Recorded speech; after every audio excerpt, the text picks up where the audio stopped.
this quote I wanted to share with you this morning. In fact, it's from Father Richard Rohr, who sends out a daily meditation.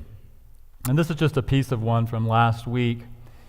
The quote is from John 14:20. It says, "On that day you will know that you are in me, and I am in you." And Father Rohr says, that day that John refers to has been a long time in coming. Even so, it has been the enduring message of every great religion in history. It is the perennial tradition. Yet union with God is still considered esoteric, mystical, a largely moral matter, and possible only for a very few, as if God were playing hard to get. Nevertheless, divine and thus universal union is still the core message and promise of all religion.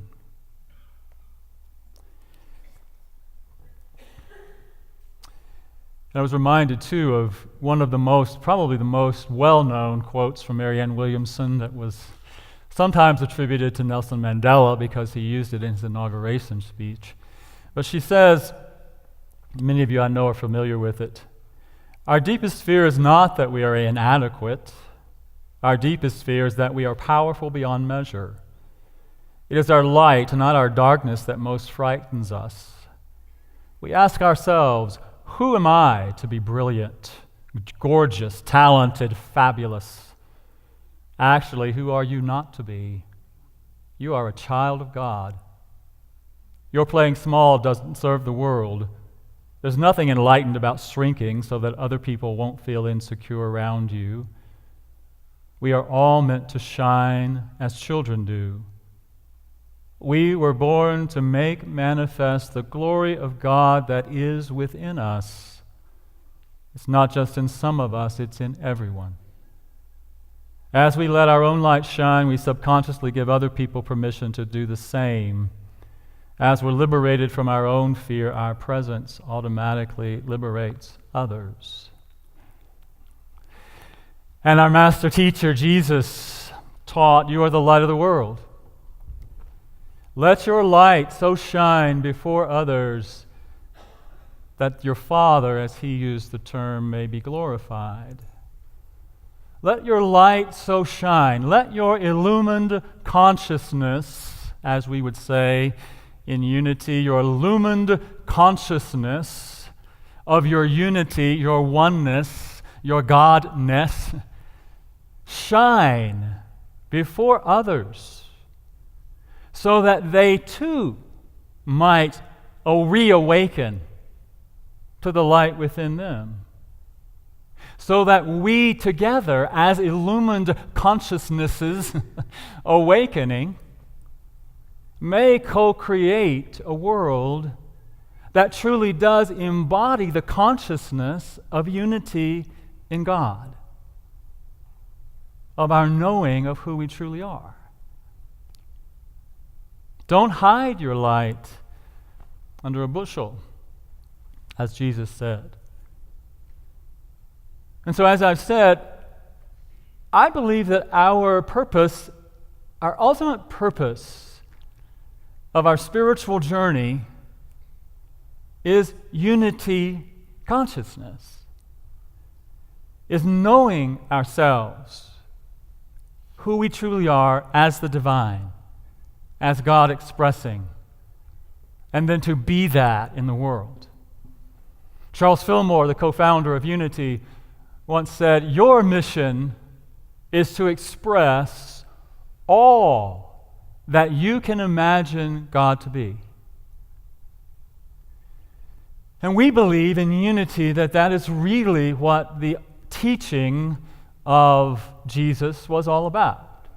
Our divinity, the divinity of humanity, and coming into the awareness of that truth. That's why we say in Unity that sometimes we say we're first generation Christianity. We really look at what was Jesus really teaching rather than what did Paul teach about what Jesus was teaching. right? So we look at that. What was Jesus teaching? We also say that unity is positive, practical, progressive approach to Christianity. We're not waiting for Jesus to come back to the earth to establish the kingdom of heaven, the kingdom of God upon the earth. We're not waiting for that. If you are waiting for that, I encourage you to stop waiting. We are awaiting, eagerly awaiting the second coming of the Christ, which happens within us. The second coming of the awareness of what Unity calls the Christ, which is that divine spark, the divine self that is the nature, the essence of all of us.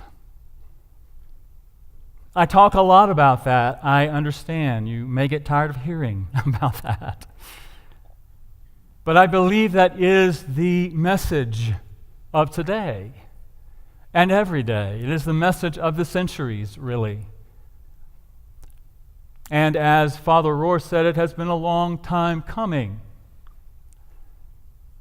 But it is our opportunity, and I believe that I talk about it, and there's so much talk about it because it truly is the answer. It's the answer to whatever question we're asking. And is the answer to whatever problem or issue that is manifesting in the world. And it's what Jesus demonstrated to us, I believe, feeding those people who are hungry, clothing the people who don't have clothes, healing the sick, raising the dead, all of the things that we are intended to do as we align to that consciousness. So, the practical piece, I thought about that this week. I came up with what I would suggest as 3 questions, or maybe 4 questions, that we might ponder this week. The first question that I would recommend we ask is, do I really believe that it's possible? Do I believe that it's possible for me, individually, to embody that Christ consciousness? Or do I think, well, that's maybe not possible for me. I'm not worthy of that. I'm not yet ready for that. And so it's okay wherever we are, but it's an important question to ask. Do I believe it's possible? And if we don't believe it's possible, why don't we believe it's possible? So it's always a follow-up question, right? If I don't believe it's possible, why? And I think Simone spoke to that in what she was sharing earlier. That many of us grow up believing that we're not worthy, that something is wrong with us. Whether we learn that from our parents, from our other members of our family, whether we learn it from our religion, from church, whether we learn it from school, however we learn it, we take on these ideas that somehow we're not worthy. I know I learned it from church. So I think it's important that we question those things and become aware of them. Question, is it true? Well, I'll tell you right now, it ain't true. It's not true that we're not worthy, and yet we each have to go through that process of believing it and coming into the awareness that it isn't true. I was reminded of a story of a young native man who went to his father and said, "Father, I'm scared. I don't know what's going to happen." He said, "Well, what's going on?" He said, "I had a dream." He said, "In the dream there were 2 wolves. One was telling me that I'm not worthy, and the other one was telling me that I am worthy. So there was a battle going on." And father said, "Well, what's the fear?" He said, "I don't know which one's going to win." And his father said, "I will tell you which one is going to win. the one that you feed, is the one that's going to win. So I think there are voices within us sometimes that say, you're not worthy, you'll never get there, look what you've done. As Simone was saying, you don't fit in, you don't look right. All of those things that would tell us that we're not worthy to embody the divine nature that we are, that somehow there's something not quite right, I'm not quite ready for that. And so it's important for us to feed the voice that hopefully you hear, as Simone said, our children are hearing, that the divine is right here, right now, available to all of us, within us, ready to be awakened to and experienced and expressed in the world. So you're hearing that voice. Unity teaches denials and affirmations. It's a very powerful practice, spiritual practice. We talk about denials. We're not talking about psychological denial. We're not talking about saying, well, this is not, if this is a platform, well, this is not a platform. I'm not feeling angry. Well, those are like psychological things, We're talking about denying the power of those thoughts. Denying, refusing to give energy to the thoughts that say, I'm not worthy. When you notice those thoughts coming up, immediately say, I no longer give power to that thought. And then replace it with a true thought. I am a divine expression of God. I am a beloved child of God. I am good enough. I am worthy. Whatever those words are that begin to align your consciousness with the truth of who you are. So deny the power, affirm the truth.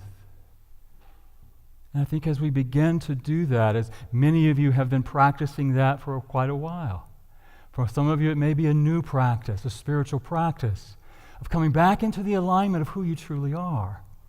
Because you are worthy. You are worthy simply because you are. And the second question that I would suggest that we ask is it really what I want? Is knowing my truth, knowing who I truly am, really what I desire in my life? Again, to be honest with ourselves, is this really what I want? And if not, why? Why would I not want that? Well, some of us may say, well, my life is great. Why would I mess with it, right? If it ain't broke, don't fix it. We might say, well, it may just require too much responsibility on my part.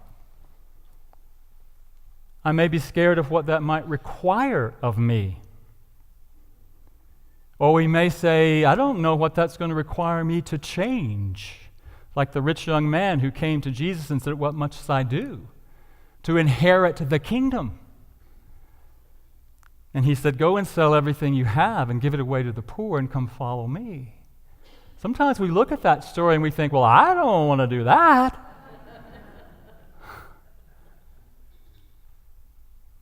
But I don't think that was meant literally. Jesus was saying, give up your attachments. Because it is our attachment to things that create suffering and create our bond to this world. You may have to give up some things. But the things that you give up are the things that are not serving you anyway, that are not serving your highest good, even though we may not see it that way. So I would say it's important for us to... The other thing that came to me about that was Jesus' teaching on, if I be lifted up, I will draw all unto me. Now, he wasn't talking about him. He was talking about the Christ, the I, the true light. So I want to recommend a process that I like to use to lift that up. Not, well, literally, but in an imaginary way. That there is within us this light, the Christ, the true self that abides within us all. Awaiting, always there, awaiting for us to awaken to it.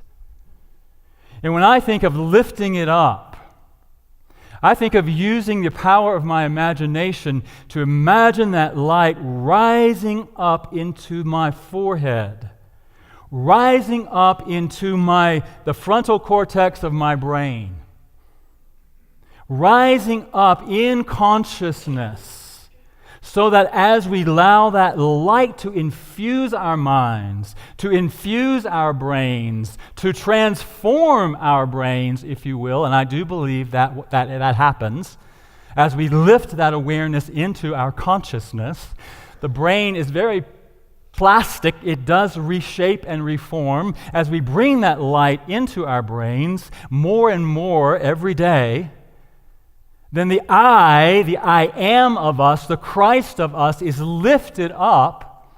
And through that process, through continuing to awaken to that draws unto itself all that is in alignment with itself, all that is in resonance with itself. You have activated a very powerful law of attraction that attracts unto you all that is like the Christ. And also, it brings that forward so that we are seeing through and experiencing life through the awareness of the Christ as we have lifted it up. We are seeing clearly. Again, behold, I will make all things new. The I that is lifted up, when we see through that, when we translate through that, when we perceive through that, all things appear new. You see, it's very powerful teaching. So I would encourage us to lift up the Christ within our consciousness, lift it into our physicality, and know that that is a very powerful practice. And then the third question I would encourage us to ask is this, which also engages the power of imagination. What would a person who has awakened to and embodied the Christ be feeling, be thinking, be doing, be experiencing? What would someone who is living from an awareness of their Christed potential be thinking? What would somebody who is awakened to their Christed nature be feeling? What would somebody who is awakened to their true nature be doing? And really allow yourself to get into that. What am I thinking from that place? What am I feeling from that place? Again, it's activating, as we've talked about this law of attraction. You become what you want to attract. And when you're thinking it, when you're feeling it, when you're feeling it in your body, when you're experiencing it, you are becoming this beacon out into the universe that attracts to you everything that is like that, and you get the joy of experiencing it in the moment. You become the embodiment of the Christ when you align with that, when you imagine, what would I be thinking? What would I be feeling? What would I be experiencing in this moment? And allow your imagination to go wild. Write it down. Record it on I was going to say on tape. Nobody does tape anymore. But I'm aging myself now. But record it in some way so it becomes alive for you and within you. And then the final question I would suggest that we ask is, what do I do now? What do I do from this awareness of the embodied truth of me? What do I do in the world? What action can I take? And I would start with today. What action can I take today? Even if I don't believe I'm ready, it's sort of that act as if. What would a person who knows the truth of who they are do today to help create and to bring into demonstration and into manifestation this kingdom upon the earth. Can anybody think of anything? I'm going to sing to myself, I'm a perfect golden light. Perfect. Anyone else? I love myself. I love myself. I'm a beautiful golden light, is what you said? Perfect golden light. Some song lyrics. Jamie, I would follow my passion. follow your passion. Yeah, that energy that really wells up from that deep connection with God and the Spirit. Yeah, that is passion, isn't it? Follow your bliss, as Joseph Campbell might say. Anyone else? Look at people in the eyes and just send them love with my words. Beautiful, yeah. Just really bless people with your eyes and your words. Presence, being present with people, that's huge. Anybody else? Just come back into my body and do yoga and have that presence in the moment through the physicality. Because I think there's deep relaxation and nurturing that happens with that physical healing piece. Yeah. There's a beautiful practice called yin yoga, which is surrender. And you take a position and you just hold it for a really long time. Very beautiful and slow, because I think we move too fast sometimes.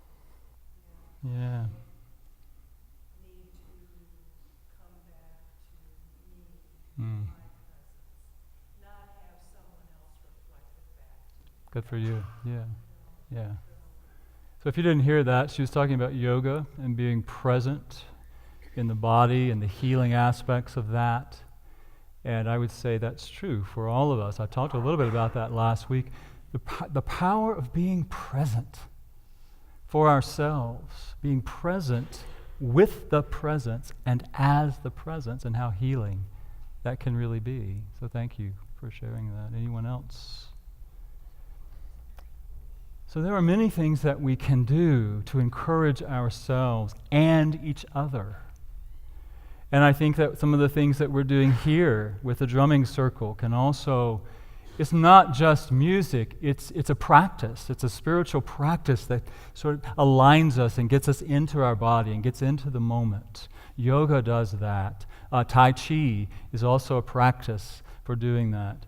So there are many things that we do to come back into that. What can I do? So make it personal to you and then go do it. Right? It's great for us to make a plan, but if we don't work the plan, then we're not really living that. So I encourage us, just a quick review. Do I really believe that I personally can embody, awaken to and embody that Christed nature? Is it really what I want? Is it really what I desire? If not, why? And it's okay just to be wherever you are around that. But that self-awareness around it is also important. And then, if it is what you want, then imagine, what would a person who's living from that place think and feel and experience and do and just embody that? And then ask yourself, what is mine to do in living the truth that I know?